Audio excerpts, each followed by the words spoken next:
Welcome to the Voodoo Power Podcast. Welcome to Plates and Pancakes. We're sitting down today with Ray Zingler. Coach Zingler is the owner of Zingler Strength and Conditioning. Coach Zingler has been serving the North Metro Atlanta area since 2009. His blue-collar, hard-work approach to research-based training has allowed him to serve his wide range of clientele, from middle school, high school, college athletes, business professionals, military personnel, and busy moms. Zingler has also worked with physical therapists to provide safe rehabilitation training programs for athletes returning from injuries, as well as occupational therapists for special needs clients. Coach Zingler received his degree from Kennesaw State in exercise science and is recognized as a certified physical preparation specialist. So welcome to the show, Coach. Thank you for having me, man. I'm excited to be here. Really am. I don't know how I got onto your stuff. There's a lot of stuff on Twitter, Instagram. I had friends send it to me, and I started reading it, and the writing and ideas you put out there, I really enjoy. So I know listening to you, you struggled with anxiety early on in your life. You've overcame that. Well, now you've went totally, I'm not going to say you went totally the opposite direction, but you've managed to get that under control, and then all of a sudden put yourself out here for maybe a lightning rod for criticism in some aspects, but also positivity for others. So managing that turn, how was that able to happen?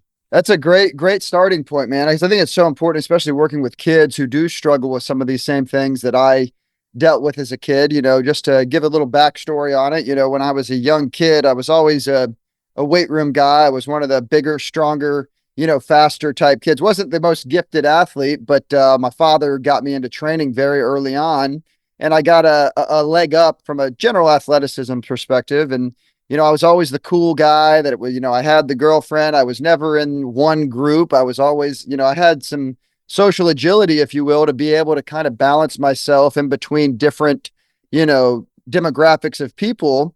And I was very, you know, outgoing, and I was always the, I don't want to say center of attention, but, you know, I was never afraid to jump in the mix. And then, you know, it got into, it's probably 20 years old, 19, 20 years old. It was a crazy story. I had a tooth. I had to get a root canal, and I had this root canal that was done, and, you know, gave me a big dose of antibiotics. And, you know, I don't know all the science behind it, but it was essentially something that, I guess, you know, the gut biome is, it's affiliated with the brain. And sometimes when your gut biome gets screwed up, it can have some mental, implications. So anyway, diagnosed with, something called depersonalization, which is essentially, it's a big defense mechanism against severe anxiety, to where it almost kind of shuts you down. And the best way I could describe it was I was living with a cloud over my head all the time. I had to pinch myself and walk around with like pieces of gravel in my shoe. It was almost like an out of body experience, you know, so a little bit different than, you know, just I'm anxious about this. It was a pretty traumatic experience.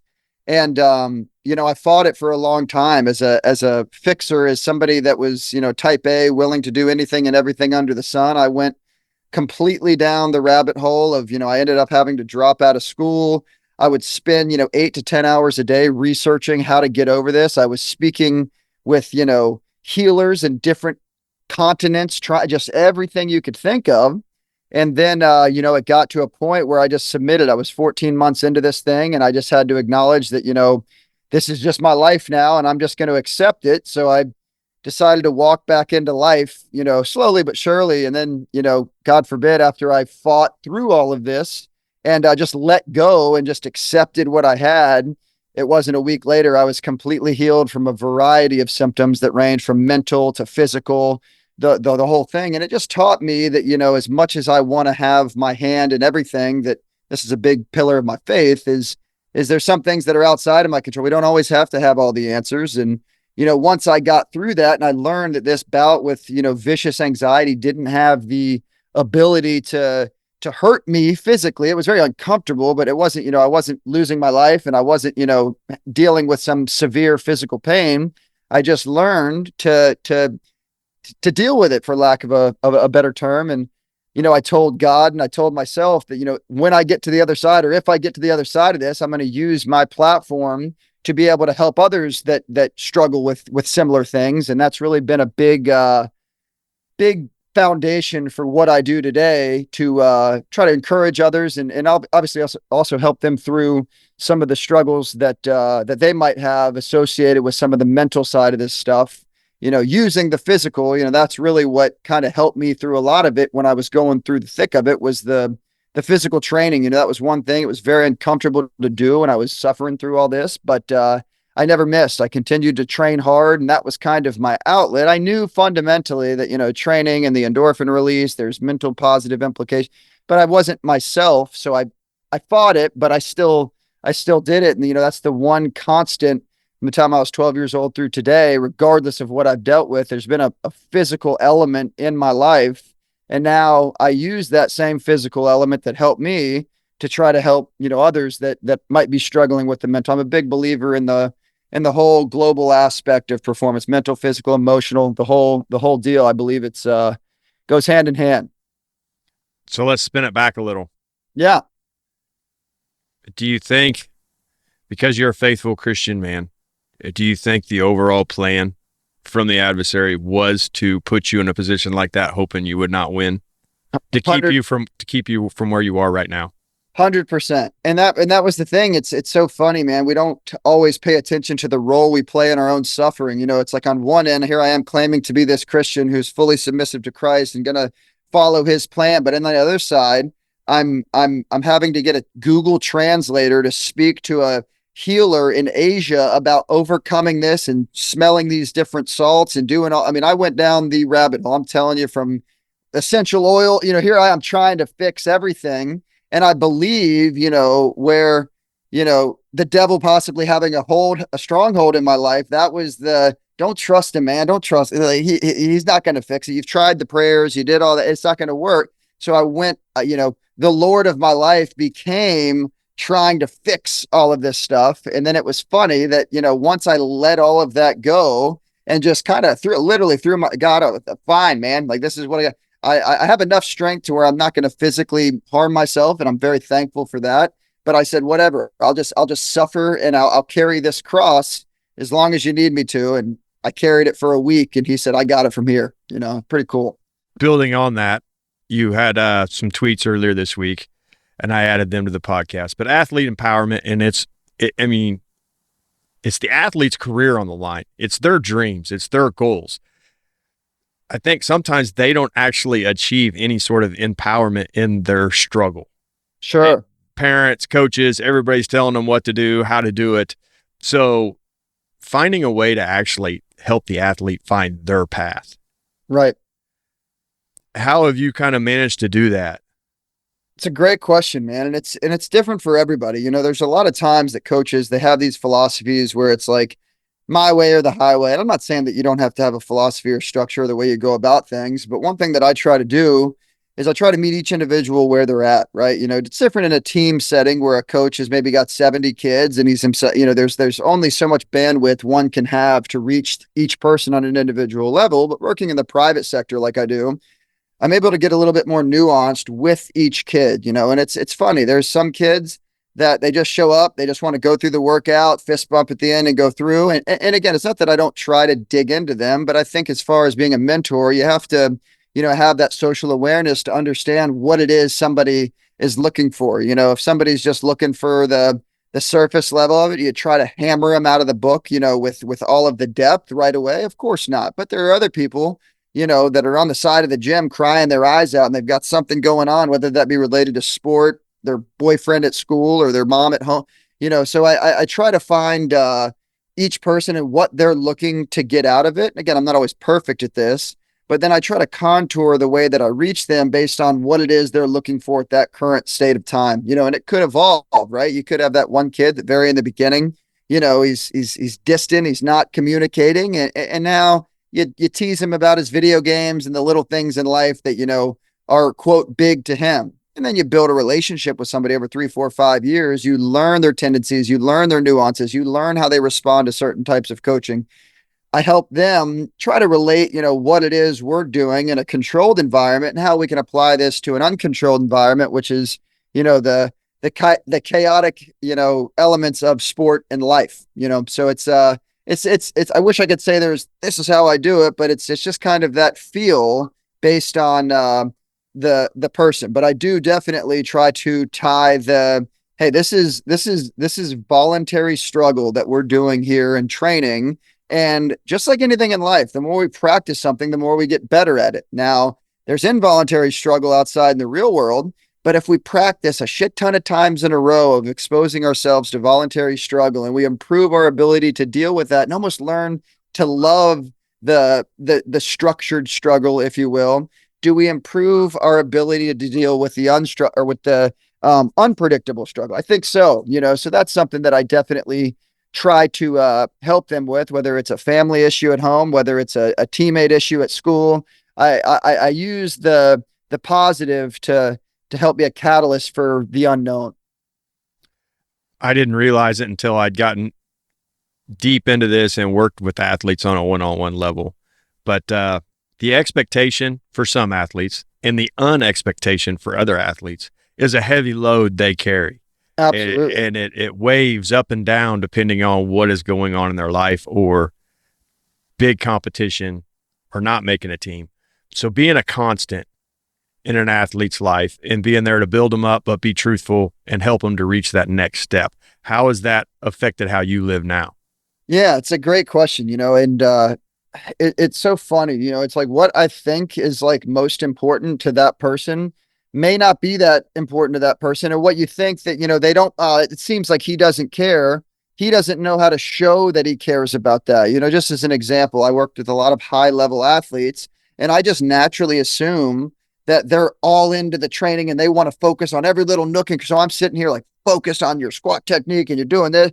And then, she just says like, can we just talk about life? Like there's other stuff outside of soccer. And then I'm like, oh, damn, I miss that where there's that kid who, you just see him. He's a, quote, average Joe, 14-year-old kid. He plays on the rec baseball team. He does this and he hangs out with his buddies, just a normal kid.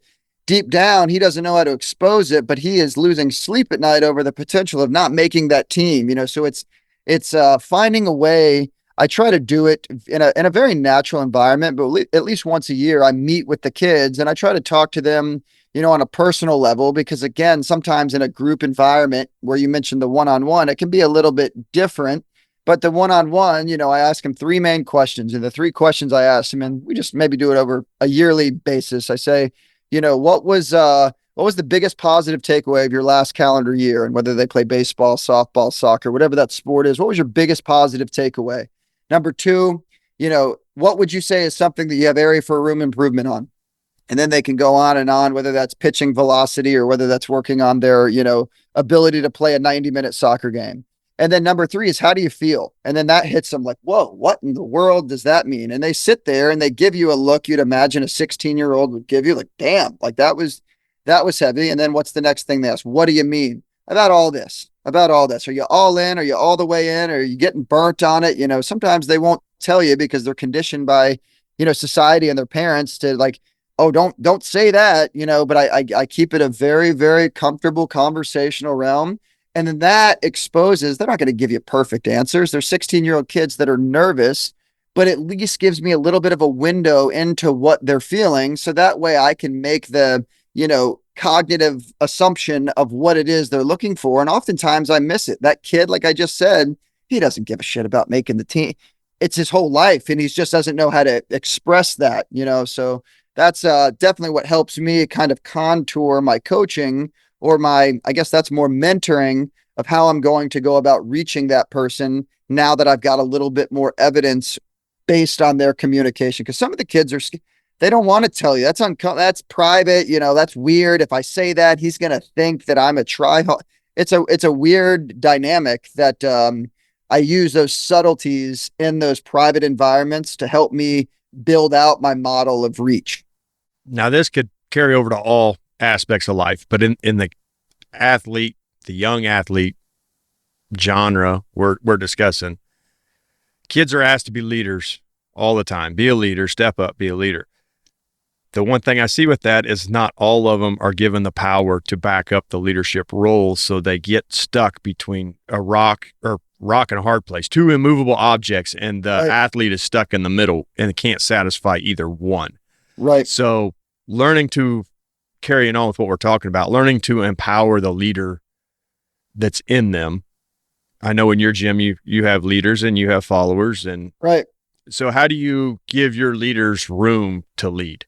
For sure. Yeah, that's a great question. And a lot of it, what I try to do, and again, as I'm getting, I'm only 34, but as I get up in age, I realize that, like, and this is just a tangible way that I can express or show them a leadership role, is with some of my more experienced athletes who I know have those leadership qualities. I kind of give them the reins a little bit. If there's a younger athlete in the gym that may not know exactly what's going on, who's trying to find his way, instead of the 34-year-old coach Ray going up and singling them out in front of the group, because we do a lot of group training, obviously, and making him feel like, oh, you're doing it wrong, and here comes the boss man trying to tell you. I'll take one of those older kids and I'll put my arm around them and, hey, listen, you see what's going on. I've coached you for 8 years. You know what this kid needs to work on. Why don't you go take him under your wing? And then now that younger kid, he might feel like, oh my gosh, that cool older guy is now taking some time to speak with me. And, it's funny, as much as it helps the younger kids, what it does, and I can tangibly see it with my eyes for the older kid, is that's a tangible aspect of leadership. That's a problem that I think we have with leadership is we have a lot of coaches that like to use, and this is in their sporting environments and strengthening, it's everywhere.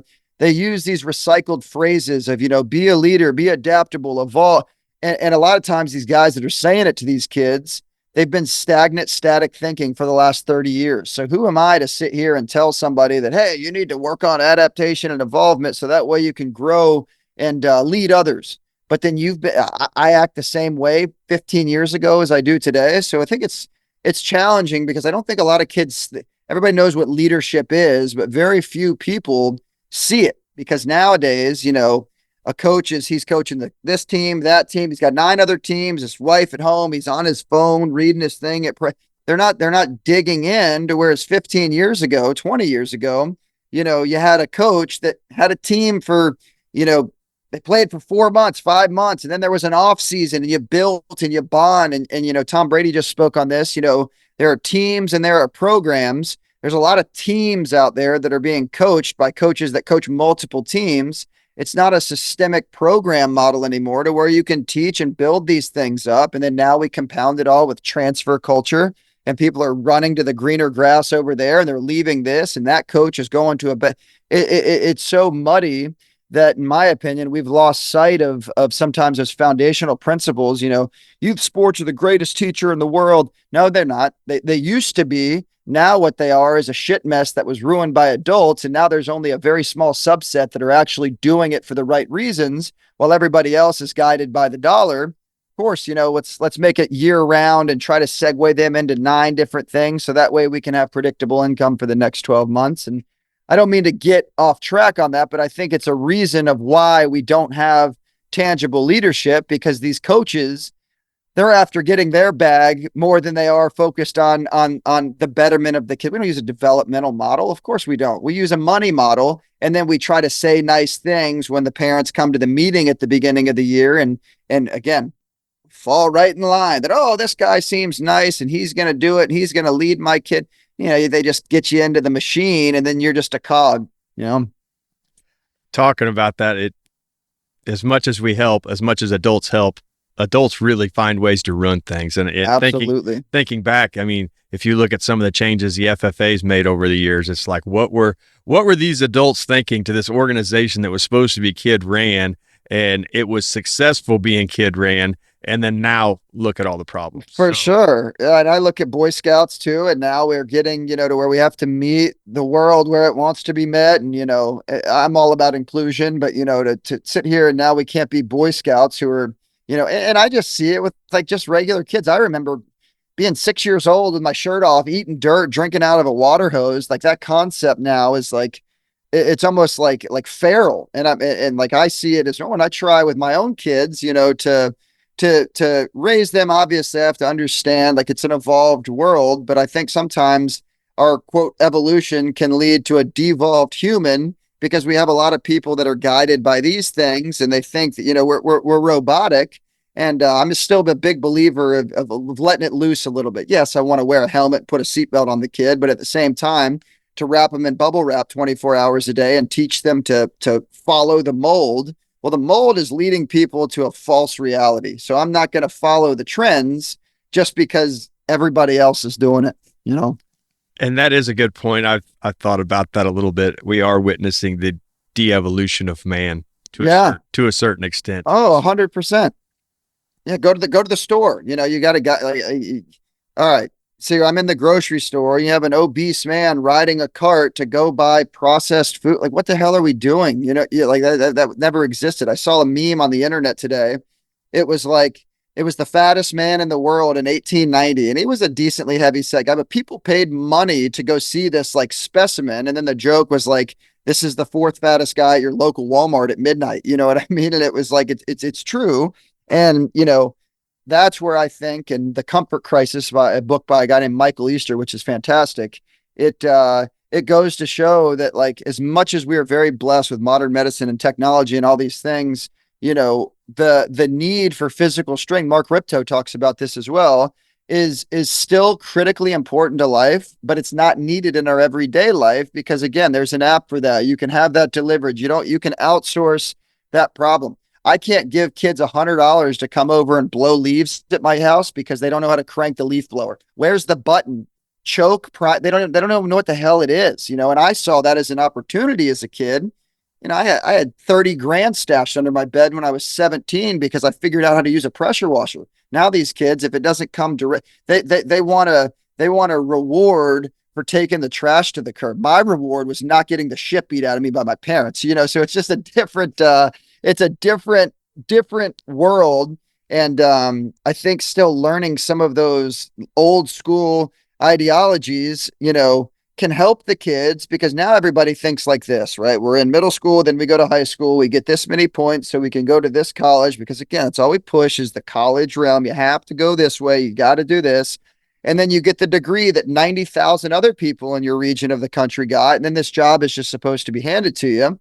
And I'm thinking, you know, why do we use that model? We use that model because it's an effective model for the establishment, for lack of a better term. But here I am thinking with my kids, and I'm not undermining education or academia or anything like that, but like, okay, if everybody's going this way, and then I can teach my kids how to have useful skills, you know, when he's 12 years old, he's going to be working in a mechanic shop, and Ben is going to teach him the ins and outs of oil changes and tire rotation. Again, it's not sexy in the modern world, but what's going to happen 30 years from now when the vast majority don't even know what a lug nut is, right? You know, so it's learning that hey, I want to use technology to help, you know, better improve our lives, but to sit here and sell out for 13 years to learning basic mathematics when, again, AI mathematics lives on the phone. No, robots are going to come eventually, but, you know, we're still going to need somebody to be able to service your air conditioning unit. And I think those are practical skills that, in my opinion, have as much place in the day-to-day life of our kids than, you know, competing for a 5.0 GPA to go get a philosophy degree that doesn't pay anything. So I know I got off on a tangent there, but that's just kind of the whole like model of, you know, fall in line that, okay, at the end of the line, it doesn't, the fruit isn't there. You know, I don't want to devalue education just like you don't. I'm trying to go back to school. I know you went to Kennesaw State, but the system is definitely a team development model. You get them down there in youth, little league, and then you bring them up, and then you take them all the way through, and then you send them back through to coach the next group of little leagues. Right. It's very cyclical, and I think sometimes that makes it hard for outside influences to help change it.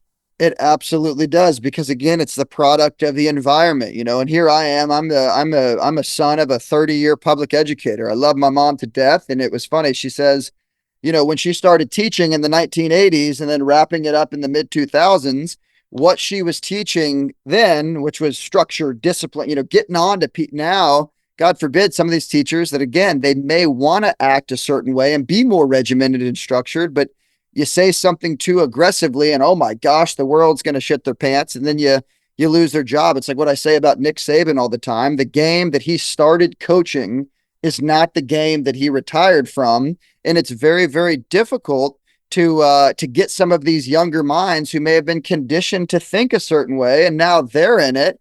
You know, it takes those, you know, against the grain guys who, again, are few, that to kind of stick their nose out there a little bit. And that's really, the driving force of why, again, I don't mean to be rogue or be, against the model and think that everything in the modern world, I don't come off as that, but I'm not afraid to challenge people to think differently. Am I going to be for everybody? No. Is everybody going to agree with me? No. But I've found, fortunately for myself, there is a demographic of people that, want to question the status quo. Is sending my 5-year-old kid into a classroom for 6 hours a day where he's got 15 minutes of physical education, i.e., sitting underneath the shade at the playground? Is that what's best? I don't think so. I'm not going to subject my kid to that. Are there going to be other people that subject? Yes. Why? Because they did it and their kid did it, and it's just easy, and we do. I don't want easy, right? I am willing to work my tail off day in and day out, 365 days a year, figuring this stuff out. Where again, most people, it's a convenience driven world. Of course, it's much easier just to enroll them at the school down the road and get them off your hands for 6 hours. I'm not going to do that, and other people might be willing to listen to me. Other people might not, but I'm not going to change. I'm not going to live in fear of judgment from the world to speak about what I believe is correct. And I may not always be right, but one thing I also am is I'm willing to acknowledge my flaws and when I mess up and when I need to make improvements. And I believe unless you put some real skin in the game, regardless of what the endeavor is, you don't earn the ability to figure these things out. I'd rather be wrong and correct it and get it right than just fall in line with what everybody else thinks is right. You know what I mean? Yes, and that was a question I was kind of searching in there for it that I had, and you got to it. But we have biases put into us from our early age, and they'll say that somebody can lie to you and you can figure out the truth, but you can't let go of the lie because it's such a part of you. Amen. So Amen. now you're buying books and you're reading books, and I know you read a lot of books. Right. I try to as well. Yes. How are you able to detach yourself from the beliefs that have been jammed in you to read a book as neutral and take from it what you want to take from it without letting your biases just totally wreck what you're trying to read? Absolutely. So there's a book that lives on my desk. I read it every day. It's The Secrets of the World Class, Turning Mediocrity into Greatness. And essentially what it's about, it's like kind of daily principles, so to speak. And it talks about how, again, as young people, we are molded by the environments around us. You have to think that, and I don't want to get all into this because this could go way back to the beginning of time, but it's like, in the 1960s, in the industrial age, we were conditioned to go to school from 8 to 4. Why? Because they wanted to mold us into 9 to 5 factory workers. And there's nothing wrong with factory working or anything like that, but that was how the model was established. So we had, I come from a very blue collar family that I'm very proud of. But again, they came from next to nothing, which again, my parents built their life based on having access to very little as kids. It's the American way. I'm very proud of that. But again, I recognize that the way my mom thinks is a product of that scarcity environment that she came from. The way my dad thinks, he was one of 5 children, high school, college football coach as a father. Provide. They had these, very lucrative lifestyles to appreciate the dollar and appreciate the loaf of bread and all these things. But again, the downside of that is having that scarcity mindset is now that's going to impact the way that they think. And then when my sister and I are born, that's going to impact the way that we think. So again, it's not that I don't want to take very valuable information from my parents and apply that to my life, but it's understanding that there's always levels to everything. And, there's different ways of thinking. Unless we're self-aware enough to understand that, it's a lot of people just stay in that same cycle, and it goes back to the youth sport that you just go and roll and roll and roll. And again, I understand, you just said it a second ago, I have a bias. I know that I have a bias, but I think what is important to me is understanding that I have that. I'm destined to think this way. I'm destined to talk like this. I'm destined to move this. Now, can I remove myself from a situation, right? And stop looking at it from an abstract perspective and just understand maybe for a second that it's black and white. Don't worry about my emotional involvement. I used to obviously only read things that I thought that would, speak to me and who Ray Zingler is. And, this outdoorsman training, the guys that look like me, shaved head and a beard and fuck yeah, brother. I thought that was what I needed to read. And then I read a book, one time, by an atheist. And I didn't know he was atheist. I just read the book because, and I don't even remember what the book was, but there were some things in there halfway through. It got to the point where it's pretty outlandish. It was against my belief system. I didn't believe that way. This guy was challenging the way that I thought. And what I would have done 5 years prior is ripped the book in half and got on Twitter and said, these damn block, but I just read it. I got rid of the emotion, right? And I read the book and I understood maybe his perspective might be different than mine. And then now I was able to apply it and change my entire life's philosophy based on this book.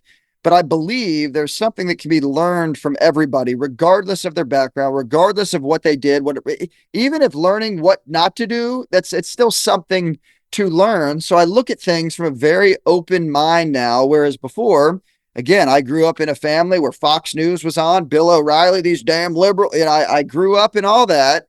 And again, I might have certain ways that I think about political agendas and what I believe in, but it's also like, wait a minute. If I listen to somebody speak or a group of people speak that think differently than me, and I can't take one element from them and learn and apply that to my life, the likelihood of it being a them problem every time, all the time is very, very low. There's probably a little bit of me that has an issue. So again, it's just been helpful, not only with the reading that, again, I study the authors and there are authors that I prefer over other authors, but at the same time, learning that, again, the world doesn't care about my perception of it. The world just is. So to act like everybody is going to be influenced by the same exact things that if I want to reach people, if that's my goal, if that's what I want to do, and I know that I want that very few are like me, but if I want the potential to reach people who are unlike me, would it not behoove me to learn to think in a different manner? So that way I might be able to resonate with them a little bit further, so that's kind of what guides my thinking. It's like in the training realm. I can sit here and shit talk the speed and agility is nonsense. Guess what? The consumers don't know. I still want the opportunity to impact and lead those people who, again, are just falling in line. Do I change my entire training philosophy? No. Can I use some initial verbiage to maybe attract the mindset of a parent? And then once I get on a conversation with them, now I can explain the philosophies and how I'm a big believer in strength because strength increases force potential. Force potential is enhanced by running speed. I can get into, but now if I'm just this, trap bar deadlift, that doesn't do anything, right? So I've tried to apply that to other areas of my life. Again, seeing the blue-haired individual walk down the road, 20-year-old Ray Zingler with that damn yuppie liver, now what if she's got an 8-year-old boy whose influence or his trajectory in life, the kid lives a half mile down the road from me. What if me gaining access to that person helps him in a way that nobody else could? Or I can sit here and live in my past and say, those people are so blah.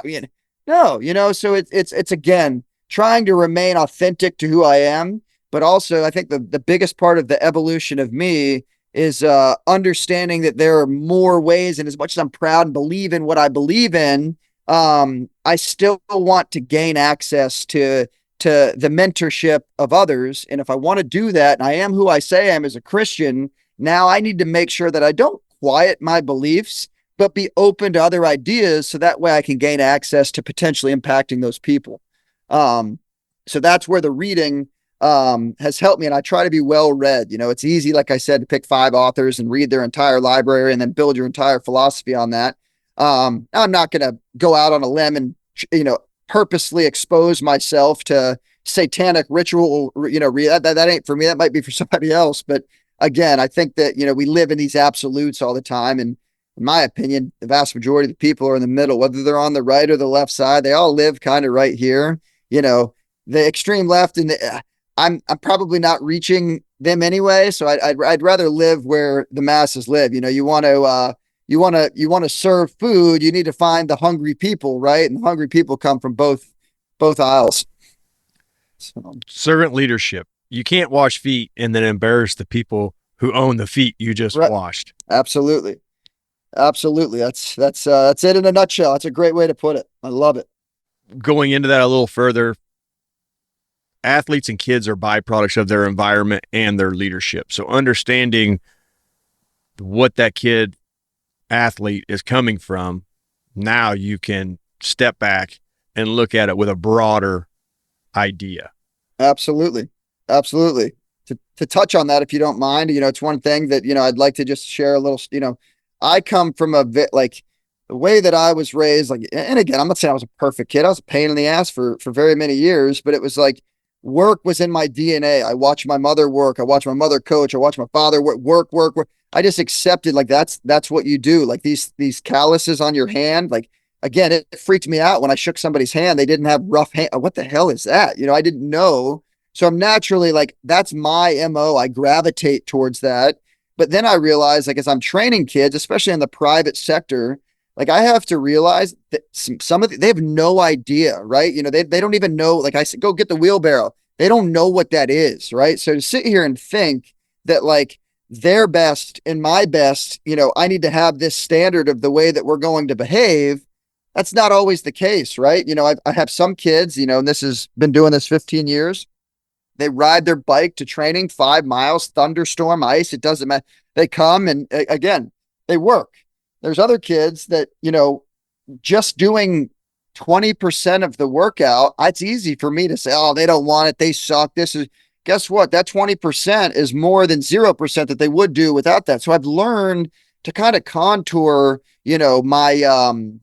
my approach in, okay, what's his best? What is his potential right now? What is her best? What is her potential right now? And then now, again, it's not always going to be linear, but if we're constantly improving 5%, 10%, 20% over the year for that person, that makes a big difference, right? So that's something that I've definitely changed my mind on, because I come from, again, Joe DeFranco, Jim Wendler, Chains, we're getting at, they like just busting ass. And I realize like not everybody is like that. Ray, do you tolerate somebody that's not going to come in? And yes, I do. You want to know why? The reason I do is because nobody's ever taught them how to work hard. And if there's one thing they take away from me, it's getting a little bit better each and every day. And then, hey, you may not have full blown bear paw calluses on your hands, but if you learned a little bit about grit, you take that with you, that kid is better off in life than if I were to just call him a pussy and say, you're not welcome here, So that's definitely been an involvement in my life is learning that your best may not be as good as her best, or her best may be different than his best. But if we're all kind of moving in the same direction, that's what we're after. You had written on Substack, and I guess I'd never broke it down into the percentages, but the games are less than 25% of an athlete's time. So now you're trying to help athletes learn to prioritize what they're doing to be successful the 25% of the time they're working. Right. So breaking that down and then starting to slowly give that to an athlete where they can digest it and start to prioritize training, rest, academics, social life. Have you seen a change since you were able to kind of put that into terms they understood? Yeah. And it's hard because it's like, and a lot of times the kids get it too, but again, it's just this cog of the machine that they're in where they're being pulled in 86 different directions.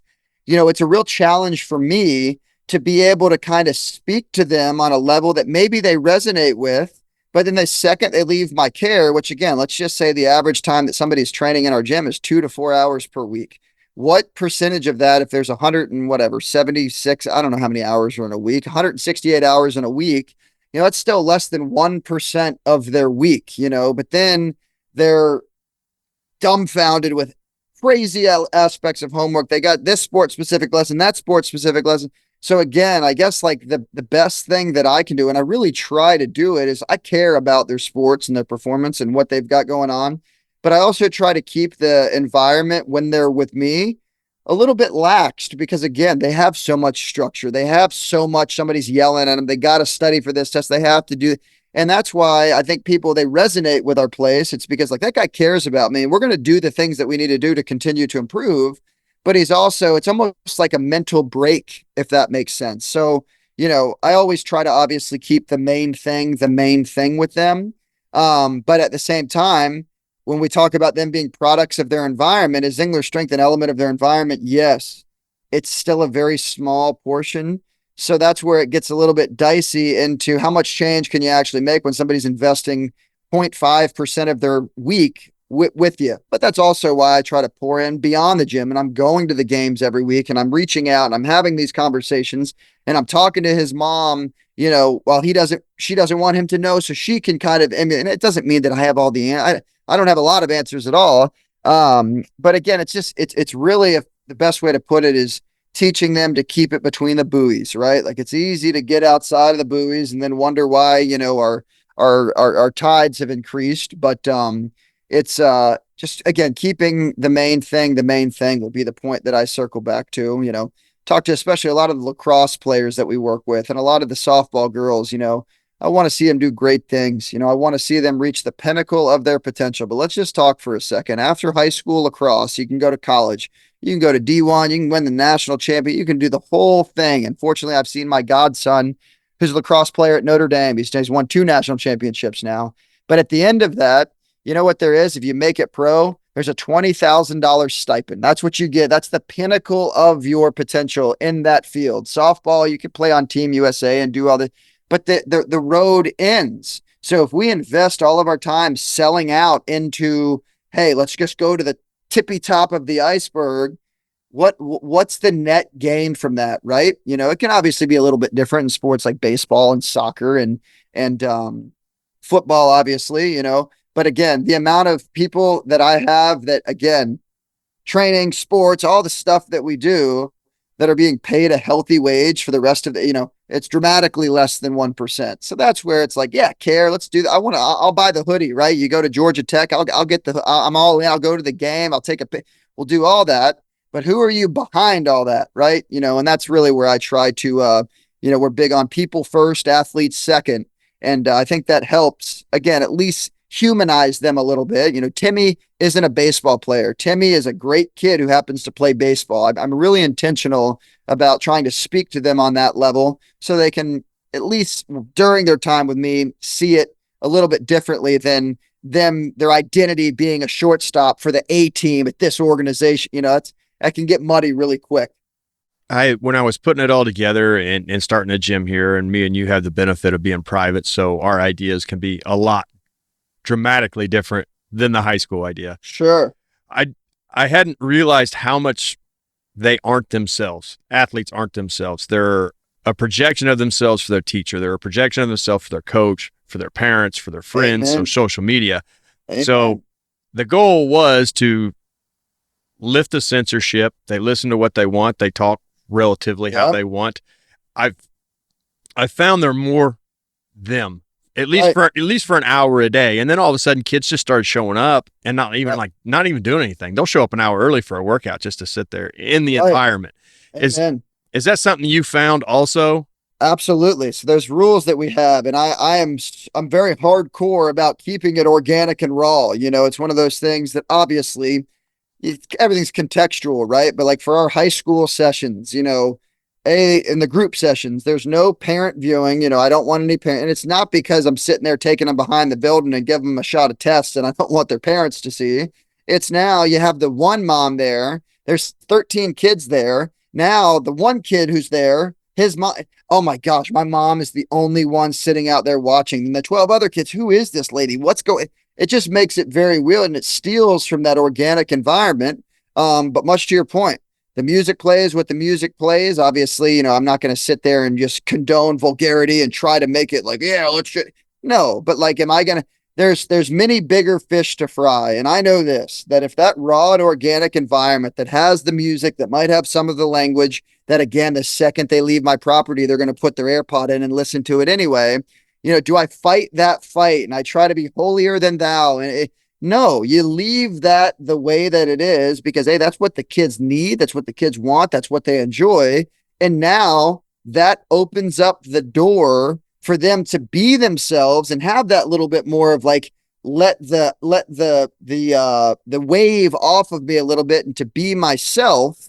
And that is where I feel like you can really make the impact on. I led a kid to Christ who trained in my gym for 4 years. For 4 years, every day, there was foul language on the radio. I'm not proud of it, but I'll admit that. 3.5 years in, he came up to me and he said, Ray, I see a Bible on your desk. And, he didn't know how to say it.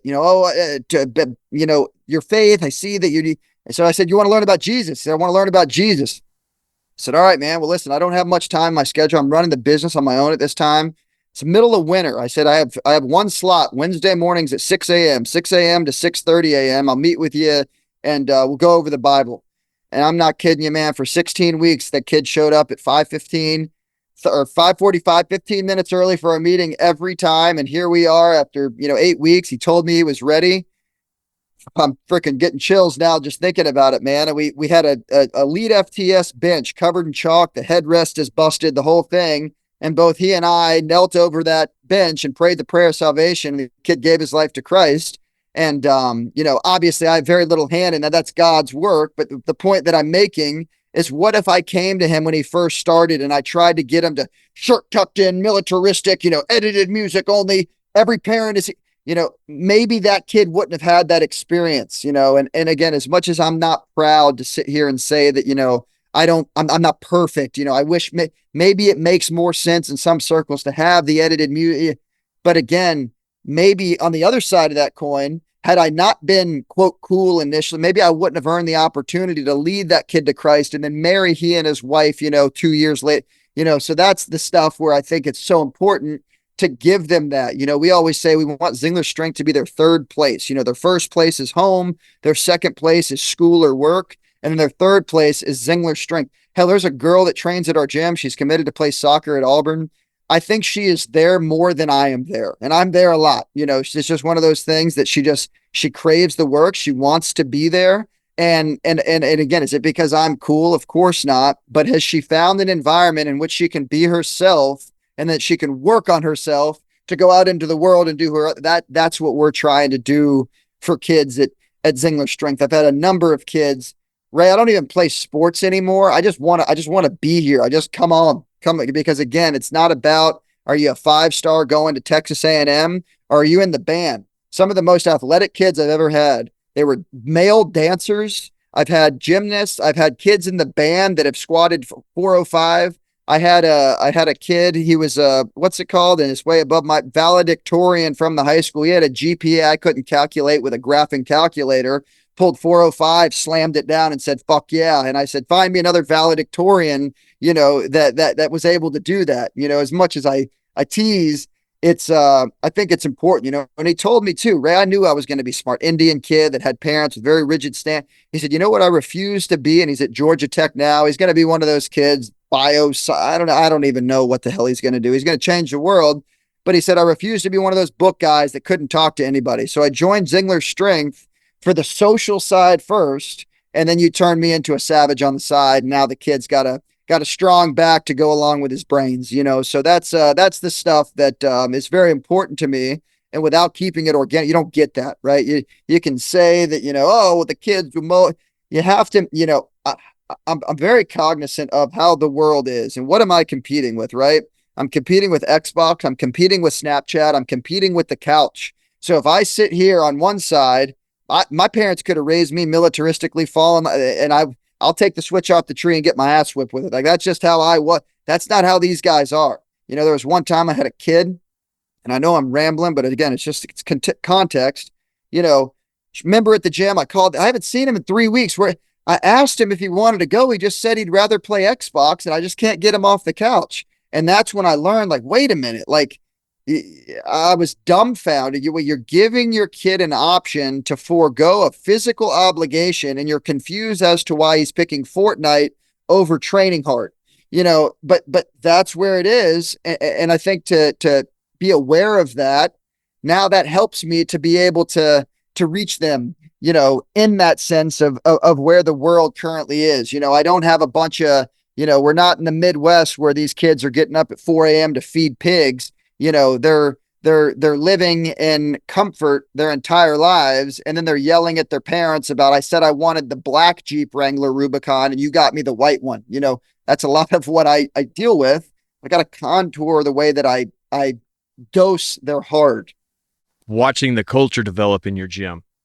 Now, with what you have, the uncensored ability for the kid to be themselves, how did you see the culture change? Yeah, it really, like, and again, it sounds weird, and I don't know if it sounds bad, but it's like I've I'm sorry, I'm getting these messages. I don't know how to turn off that volume. Um, I grew up like very outlaw country, and like I've been very impacted by the Waylon Jennings of the world, the Hank Williams Jr. Like I've really been into that, and like again, it was before my time, but I saw their kind of like against the establishment type ideology, and Waylon Jennings has this song called Outlaw Shit, and it's one of my favorite songs of all time. And he was really what the song is about, just being authentic and being himself, and the establishment sees him as this quote outlaw that they're trying to ruin, right? Oh, he's not mainstream. That's not what Nashville want. But then there was a demographic of freaking shaved head, bearded hillbillies like myself who fell in love with that. And I saw what he did is he was just himself, and people, they gravitated to that. So with myself, even being in this area of wonderful wealth, and I'm very thankful for that. We're in a very high end area. We have access to every resource you could possibly think of, right down all of it. I still want it to be that freaking gravel driveway, bay doors, no air conditioning, just kind of the FU to society. Again, I'm not one of these rogue characters that's trying to jump completely off I have a moral compass and I understand boundaries, all that good stuff. But I was like, what if I just be who I am, right? What if I be who I am? And my dad always told me, they're gonna they're gonna love you or hate you either way. You may as well be yourself, right? So I was just always adamant on being myself. And then I realized it's like I pissed some people off that may not be my MO, but guess what? Those people weren't buying my product anyway. So it's like, do I try to ride both sides of the fence and be everything to everybody, knowing I'm not going to be for them anyway? Or do I just be who I am and see how that goes? And fortunately for me, kind of like on the culture side of things, it's like I think there are people out there that might be attracted to the way that I project myself, maybe for reasons that they can't disclose. They can't be as forthcoming as they may want to be as far as their faith and as far as their belief systems. I work for myself. I've never had a job in my entire life where I've worked for anybody else. I started mowing lawns at 12. I was pressure washing at 16. I had my own moving company at 18. I started Zingler Strength at 19. I've never filled out a job application. I've never been told what by anybody to do this. So I've kind of always had this, and I recognize not everybody's like that. There are some people who have shared themselves, like I share myself on social media. They might lose a job, and I'm very aware that you got to feed your family, you have to do your thing. So there's are some stipulations that other people have, but I'm just again, and it goes back to I'm unwilling to be anybody other than I will take my sin, I will take my flaw, I will take my error, I'll take the good, the bad. I'm just going to put it out there and be me. And if 97 people click on follow, and when I posted I was proud of a presidential candidate for getting shot in the face and getting back up, and that's fine, right? I'm not going to change that. And I think that organic nature, the guy that can't post that because he's going to get fired from his job, he's under the table clapping and he wants to be involved in that. So it's almost my desire to be what I believe a lot of people wish they could be, but maybe, and I mean that from a circumstance of expression. They can't always do that, but they can get behind somebody who is fearless when it comes to facing societal norms, right? Most people are conditioned, fall in line, don't say that. Oh, you said Christian, you're talking about money. I'll talk about it all, right? I put it out there. And again, it's not for everybody, but I don't need to be for, if I get 1%, I have an abundance on a level that I can't even articulate, right? So I'm really niched down into the just being me. And I think that has gained some traction with the culture we've been able to develop, because again, I see some of those kids that might come from the $2.5 million house. They're dropped off in a Maserati and they look like they've got everything perfect, and the lake and the house and the whole thing. The same kids are dipping their hands in the chalk bucket as the kid who rode a bike here with a rusted chain. And again, two totally different spectrums, right? But they're fist bumping with chalk dust flying after they both hit a 315 deadlift. So that's a pretty cool side of it. That we've had kids from a trailer park and we've had kids with a butler drop them off. Pretty unique that both of them can find a way to get better in a garage that was built in 1970. You saying that, I think it's very important to be that person for people who can't, and especially young athletes, Right. because they are told from the time they wake up to the time they go to bed who to be. Exactly. And exactly. I can't stand that, but you're right. It's unfortunate, but it's true. They're dictated with everything. Follow these instructions, live in this box, act this way. Don't say that out loud. If you have something, I was at a meeting with a team and, hey, I'm about my faith, but guys, remember, we don't speak about our faith out. And again, it wasn't my place to stand up in the meeting, but I'm thinking, like, that's wrong. You can't claim to be a Christian and then now denounce Christianity. I don't care what the school department said. Lose your job. But again, now I'm getting crazy. I understand she's got the kids to feed. That I'll lose it all, and that's just again where I'm so strong in my faith and understanding that I serve a God who provided for the birds. To think that if I make somebody mad about proclaiming my faith in Christ, every time I've like made somebody mad about my proclamation of my faith and explaining myself, and I seem to lose I've gained 5x. You know what I mean? So, and I'm not saying it like, oh, I'm just going to go and, you know, erratically just throw everything out there and then now I get 100% blessed. That's not how it works. That's not what I'm saying. But I think, obviously Jesus rewards the believer who is unafraid and unashamed to be able to speak his truth to others. And, I've never known anybody who's lost everything and not been taken care of by the Savior who claimed and promised to. So I believe that with every fiber of my being, and that's why I think I'm fearless in the context of I will always be I have no care I shouldn't say what anybody thinks. I do care, but I'm not gonna censor myself to hope that maybe that one person who thinks I'm crazy will think I'm less crazy. No, I'm just this is what you got. so adding on to that, kids are immune to catchphrases. They know real. Right. Hell yeah. So you have to find a way to provide substance. Otherwise, they just go on to something else that can provide substance. So, Yep. so you've taken the stance you're taking it's very, I guess, important for you to be the same every single day. Yep. You can't waffle with public opinion. No way. No way. I think that's a very important lesson to teach them. I don't always know how, Right. but have you found that, through that standard where it's not catchphrases, I'm just going to show you what it's like. There again, Right. servant leadership. Do you get a better response?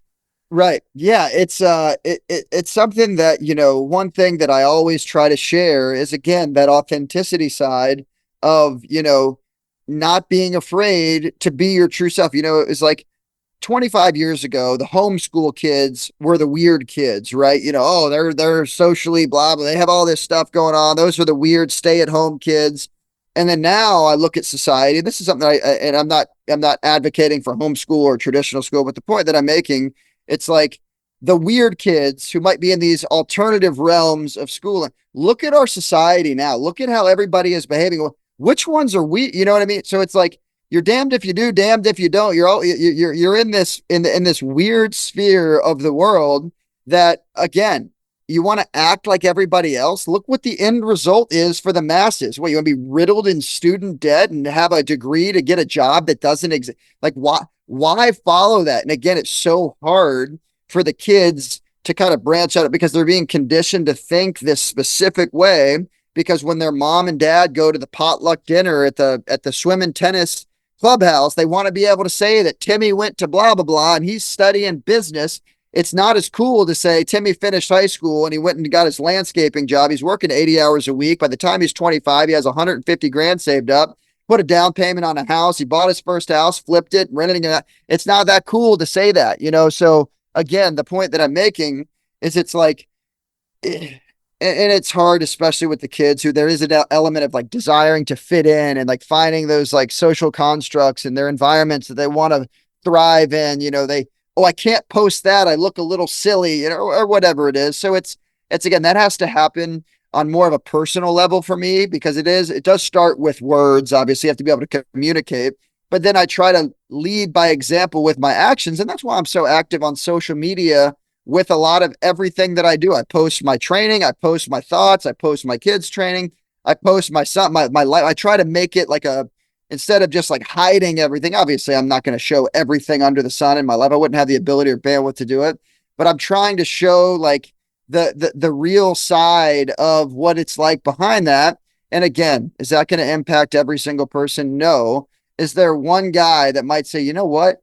This 9 to 5 job that's killing me. I've got a little training garage. I can't sell out to it right now, but maybe I put 3 classes on a week from 4 to 5 p.m. I got guys all over the country that have done things like this, and they're finding themselves more than they would be if they just kind of continued to follow what everybody. I never did the traditional path. I never did the like get the degree and focus on this and go work your way up and I just sent it from the time I was 19 years old when I started Zingler Strength. And the best part about me is, when you're 19, you know everything. You have everything figured out. I was the best strength coach. Louis Simmons was second to me because I read the Westside Barbell Book of Methods. I knew it better than him. I did reverse hypers every day. So I'm Louis, So I had it all figured out.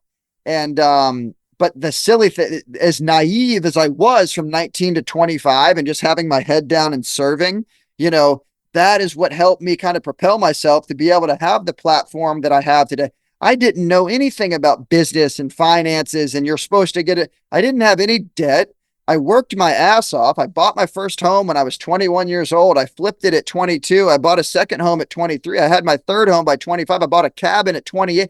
I was in the game, so to speak, from a financial perspective. And I never did I make this much? Did I make that? I lived at home, or I lived in very, low rent situations. I saved 90% of the dollars I put in my pocket. And I got to this, space to where I'm not going to sit here and say I don't have financial, obligations and struggles and things that I have to focus on and budget. I do all that stuff, but it's like I'm at the point now in my life where it's like I get to make choices to behave how I want to behave when I want to behave. Because again, for those first 12 years, I didn't go to Thanksgiving dinner. I didn't have a vacation. What are we?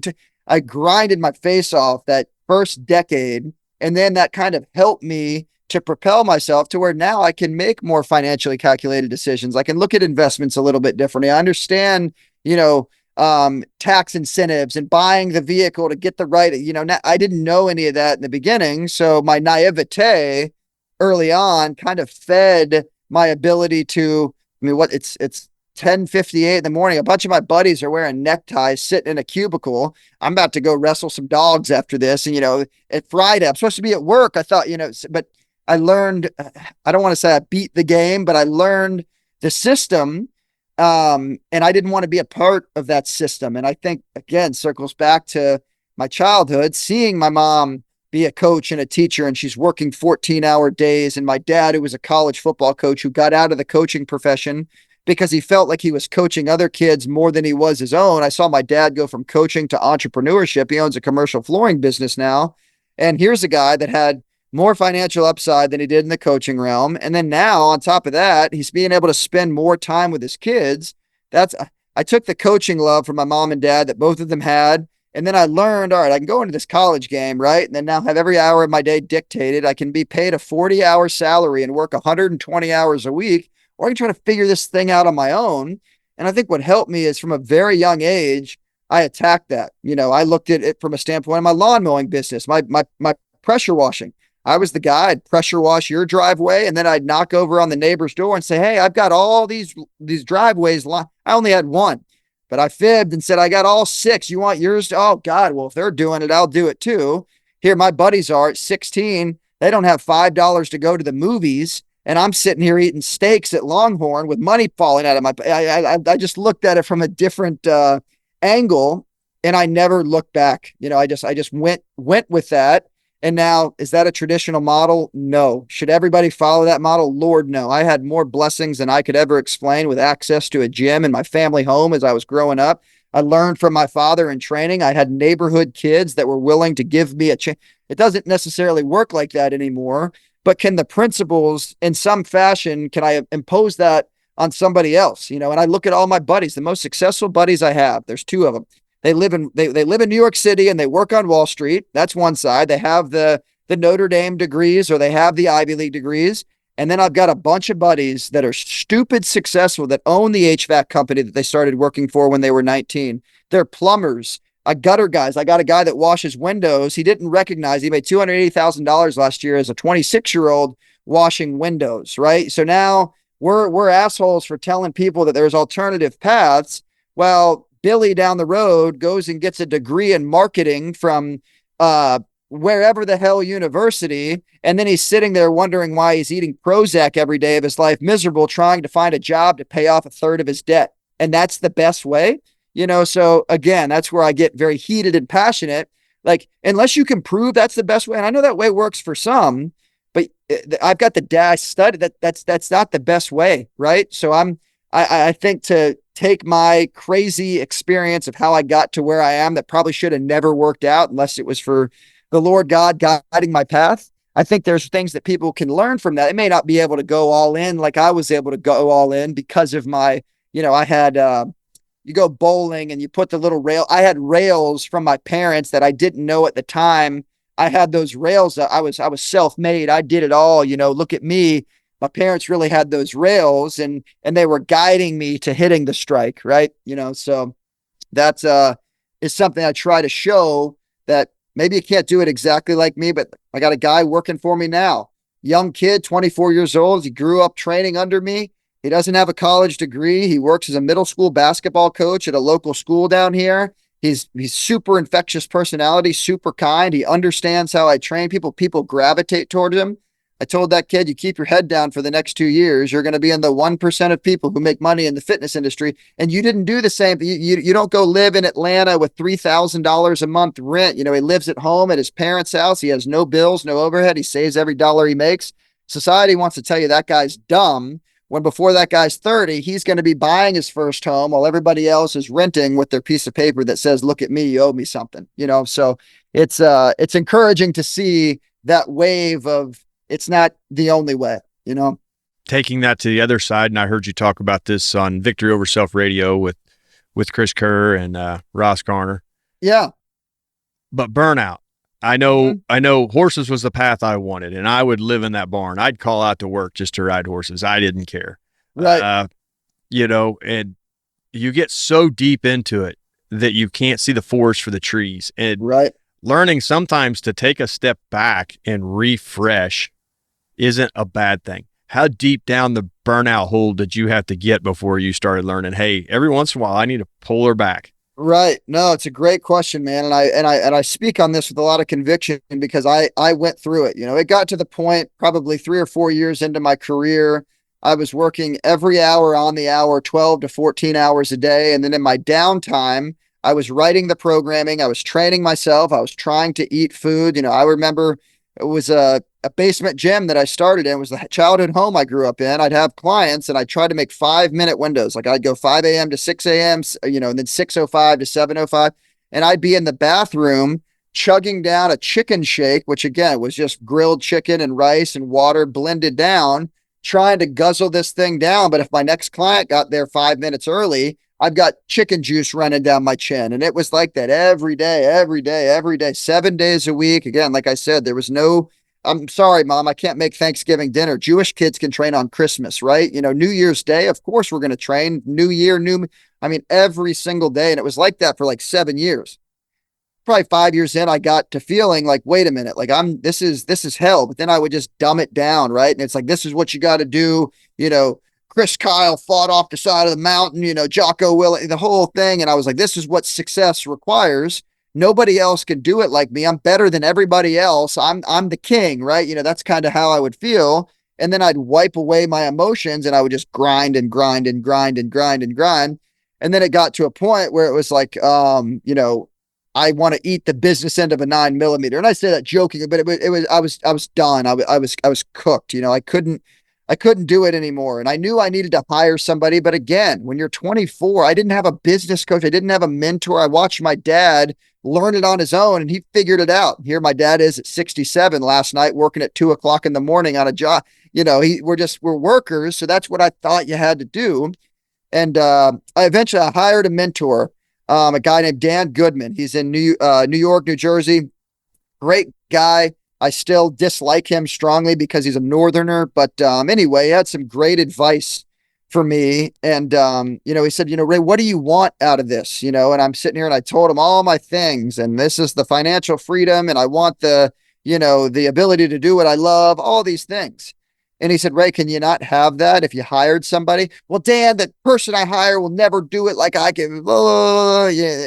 Are you sure, Ray? And I said, yeah, man, I know. Okay. He said, now, when's the last time you did that? And you were proven to be correct that you're the only guy. And I was like, shit, I've never done that.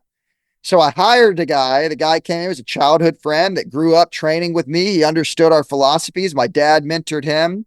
And then all of a sudden, I bought all this bandwidth. I literally bought it all back. And now I went from the polar opposite, right? I went from 80 hours a week, busting my ass for 7 years to wait a minute, like, I don't have to go to that session. I got somebody that's helping me run this. I don't have to go to that one either.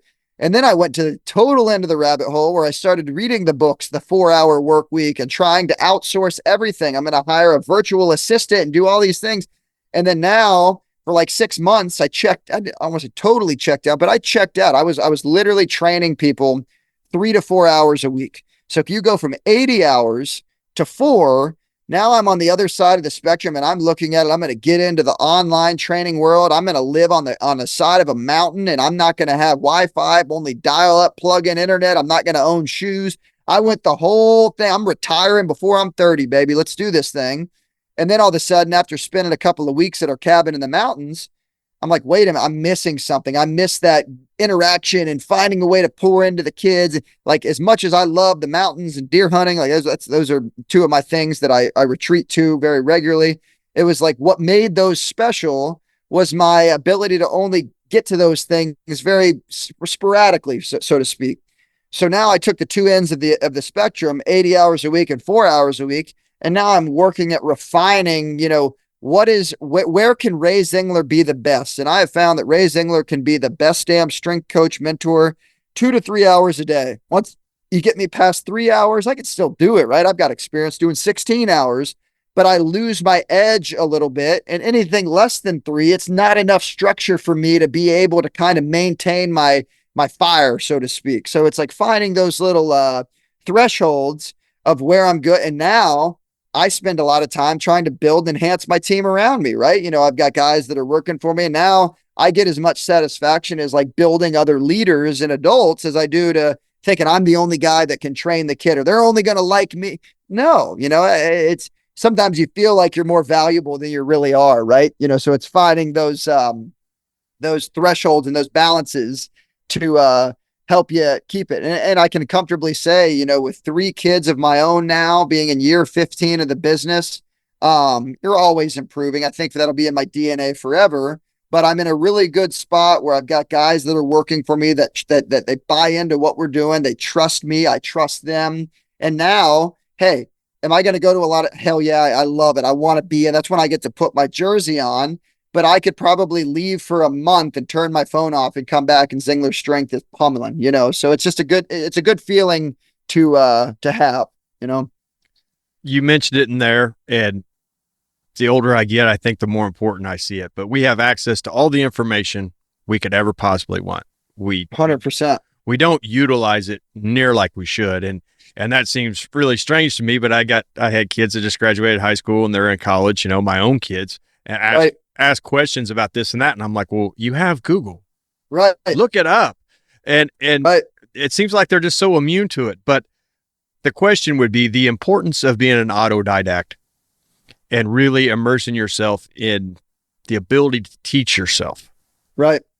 How important has that been in your life? Oh, super important. Again, I didn't have, one thing that's funny, there's 2 hashtags that I really liked when I was a young coach: personal growth and personal development.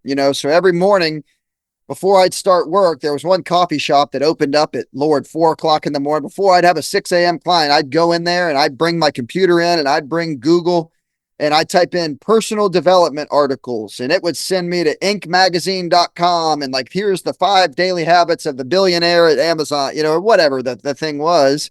And a lot of what I read was the, self-education and exposing yourself. We look at education in 2 contexts. I believe there's education, which is like free think and learning and critical thinking. And then we have schooling, which is what I think a lot of people are exposed to today. You go to this place, you sit in this chair, you listen to this proctor, you regurgitate what she said onto a Scantron and you get this many points, I understand that there's a place for that. I want to learn physical science and what a proton and a neutron. Like I understand like that. There's a place for that. But I always tried to read between the lines, and I looked at it like this. And this is my training philosophy too. I remember as a 15-year-old, why are we running 110-yard sprints? I only run 14 yards of play. What are we running 110 for? So I started thinking like this, and then I got to thinking like, all right, if everybody goes to the same school and everybody gets the same tests and everybody gets relatively similar scores, you have some that score higher than others, but then you get enough points to get this sheet of paper where you wear this hat on your head and you walk down the thing and they shake your hand. So if I get 70 points and this guy gets 98 points, we both get relatively the same sheet of paper. He gets to wear a little jewel on his neck or whatever it's called. But we get the same thing. And then if we go into the world and we go to these higher levels of schooling and his school sounds better than mine, at what point does the world give a shit about any of that, right? I feel like the world really only cares about being able to solve problems and do what you do very well. And I feel like if you can do those two things, whether it's quantum computing or strength and conditioning, in America especially, there's a place where you can be successful, right? So I took my schooling that again I was very average at because I put very little effort into, and I realized like there's no. I know a lot of academics that they're not driving Ford Raptors, right? But they know all the stuff the books say. I kind of learned to read in between the lines of I don't 8 + 8 = 16. I understand, but what's the critical thinking associated with learning how to solve that problem? Because again, the world doesn't care how much I know. The world cares about my ability to solve the problems they might have. And in my industry, it's losing fat, gaining muscle, and increasing sprint speed. So those are problems that, again, I've read all the books. I have every training book that was ever written right here. And I look at them but again, they don't care how much I know or how much I've read. It's learning the in between, so to speak. And that is where I learned to educate myself to understand what does the consumer want, right? If the consumer wanted the most educate, they would already have done the reading. They're not going to do it. So now I need to know enough to be dangerous so that way I can speak on a fundamental level, but then I'm selling out on some of the psychological and the mental side of things and the communication skills. I care far more about my ability to convey a message to you and my people skills and my social agility and understanding power dynamic. That's more important to me than trying to trick you about the Krebs cycle. I bet you didn't know this about the Krebs. Who the hell cares? You know what I mean? So that personal growth and development, and I'd read the article and I'd post the article I read and put hashtag personal growth. And I went through the motions for the first year because guess what? All those articles, they say the same thing. I was just reading them all every day. So I could say I read an article every day, but then it gets into your psyche. And at the end of the day, you want personal growth and development, solve problems, serve people, love people. You do those three things. I don't care if it's landscaping, if it's retaining walls, strength and conditioning, you're going to win. But people, they think it's more complex than that, right? We got to have all the nuanced degrees and we got to climb the ladder and you just got to serve the hell out of people and solve their problems. Well, Coach, I could ask you questions all day. I love the answers. I love reading your stuff, but I know you have a schedule to keep. I have a schedule to keep. So we'll kind of wrap it up, but I appreciate you taking time and hopping on here, and just it's been a dream to talk to you and for you to make time for my show. I really appreciate it. No, I appreciate you, man. I appreciate the direction of it. Sometimes again, we can sit here and talk about sets and reps until we're blue in the face. And obviously that stuff is obviously important, but there's plenty of resources on there. I think sometimes, and I really enjoy talking about the behind the scenes or the mental side of things, because I really believe as far as athlete performance goes, it's the 6 inches between the ears that affects everything else. At the end of the day, the training stuff, yes, it can get a little bit complex, but it's really fundamental movement patterns you repeat over and over for extended period of time, and then good things happen. I think the spot that is less talked about is the upstairs stuff and how thinking and the way to solve problem, that's where I think we miss it because we're so focused on what's the latest training literature. It's evolved, but it hasn't gotten to the point where it's like we got to sit here and reinvent the wheel when it comes to training. I believe that there's a lot more ground to be covered in the mental side of performance. And I appreciate you kind of taking it that direction. So you try to find what's in guys' wheelhouse and build an idea through that. And through all the reading I've done of what you've put out there, it seemed like this was the natural direction. Yeah, I loved it, man. Well, it was, I appreciate you doing some homework on it, and it was an awesome time, and I appreciate you.